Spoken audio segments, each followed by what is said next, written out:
नमस्कार मित्रांनो, पुन्हा एकदा स्वागत आहे नवीन व्हिडिओमध्ये। आज मी तुम्हाला छान सोप्या पद्धतीने क्रीमी आणि छान अशी कुल्फी बनवून दाखवणार आहे, मँगो कुल्फी। चला तर वेळ न घालवता आपण रेसिपीकडे वळूया। ह्यासाठी मी इथे हापूस आंब्याचा वापर करत आहे। बघा किती छान पिवळे धम्मक असे आंबे आहेत। हे आंबे आपण थंड पाण्यामध्ये थोड्या वेळ बुडवून ठेवणार आहोत। त्यानंतर दूध उकळून घेऊया। तिथे मी अर्धा लिटर दूध घेतलं आहे। त्यामध्ये 4 ते 5 चमचे साखर टाकून घेत आहे। कस्टर्ड पावडर टाकून घेत आहे। तुम्ही तुमच्या आवडीनुसार साखरेचं प्रमाण जे आहे ते कमी जास्त करू शकता। हापूस आंबे गोड असतात म्हणून मी खूप जास्त साखरेचं प्रमाण नाही इथे घेतलं आहे। त्यानंतर दूध जे आहे ते थिक असं आपण आटवून घेणार आहोत। हे बघा दूध घट्ट झालं आहे। आता हे दूध आपण थंड करून घेऊया। आता आपण जे आंबे भिजत घातले होते ते सोलून घेऊया। हापूस आंबा जर घेतला तर त्याची साल मुळातच खूप पातळ असते, त्यामुळे ती इझिली निघते। त्यानंतर मधला जो गर आहे तो सर्व आपण काढून घेणार आहोत।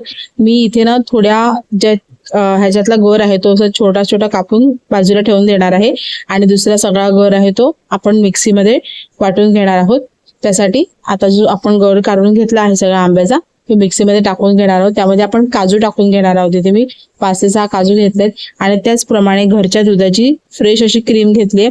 तुमच्याकडे फ्रेश क्रीम नसेल तर तुम्ही अमूलची क्रीम वापरू शकता आणि हे सर्व मिक्सरला वाटून घ्यायचं आहे। इथे पाण्याचा वापर नाही करायचा किंवा दुधाचा वापर सुद्धा नाही करायचा, असंच वाटून घ्यायचं। त्यानंतर आपण जे घट्ट दूध बनवून घेतलं दूध ह्यामध्ये टाकून घ्यायचंय आणि पुन्हा एकदा मिक्सरला लावून फिरवून घ्यायचं आहे।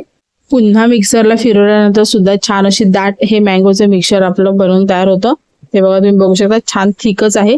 आता हे थिक असलेलं मिश्रण जे आहे ते आपण छान असं कुल्फी मोल्ड मध्ये काढून घेऊया। हे बघा मी सगळं कुल्फी मोल्ड मध्ये काढून घेते आहे आणि त्याचप्रमाणे कंटेनर मध्ये सुद्धा भरून घेणार आहे। ते कंटेनर मध्ये कसं भरणार आहे ते बघा। आता आपण हे मोल्ड मध्ये काढून घेतलं आहे। आता हे मोल्ड आपले रेडी झालेत। आता आपण हे फ्रीजर मध्ये ठेवून सेट करून घेऊया। आता राहिलेलं जे बॅटर आहे ते मी हे बघा ह्या असा एअरटाईट कंटेनर घेतला आहे, काचेचा आहे हा। आणि ह्यावरती आपण जे मगाशी मी म्हटल्याप्रमाणे मँगो जे आपण कट करून घेतलेले ते मी बाजूला काढून ठेवलेले ते वरून लावून घ्यायचे आहेत। आणि ह्या आईस्क्रीम मध्ये आईस क्रिस्टल नको व्हायला म्हणून मी इथे प्लास्टिक लावून घेत आहे आणि त्यावरून हे झाकण आहे ते बंद करून घेते, म्हणजे आईसचे क्रिस्टल्स असतात ते होणार नाही। चला तर आता आपण हे दोन्ही फ्रीजर मध्ये ठेवून सेट करून घेऊया। मी पूर्ण रात्र ठेवते आहे। घरामध्ये लहान मुलं असली की सकाळी केल्यानंतर त्यांना 7 ते 8 तास वेट होत नाही, म्हणून मी रात्रीच करून ठेवते, म्हणजे ते छान सेट होतं। चला तर हे बघा छान सेट झालंय। मी कट करून तुम्हाला दाखवते, त्याचप्रमाणे घेऊन सुद्धा दाखवते स्पून मध्ये किती छान क्रीमी असं हे बनलं आहे। आता मी तुम्हाला कुल्फी डिमोल्ड करून दाखवते। हे बघा होण्याच्या आधीच एक आरवने खाऊन टाकलं होतं। आता हे बघा कुल्फी काढण्याआधी तुम्ही ग्लासमध्ये पाणी घेऊन त्यामध्ये असं 2-3 वेळा डिप करून घ्या आणि हातावरती थोडीशी चोळून घ्यायची। त्यानंतर तुम्ही इझिली कुल्फी काढू शकता। कुल्फी सुद्धा खूप छान क्रीमी झाली, तुम्हाला दिसतच असेल व्हिडिओमध्ये।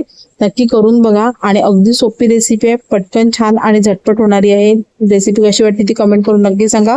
पुन्हा भेटूया नवीन व्हिडिओ बरोबर, तोपर्यंत bye bye. Thank you so much for watching.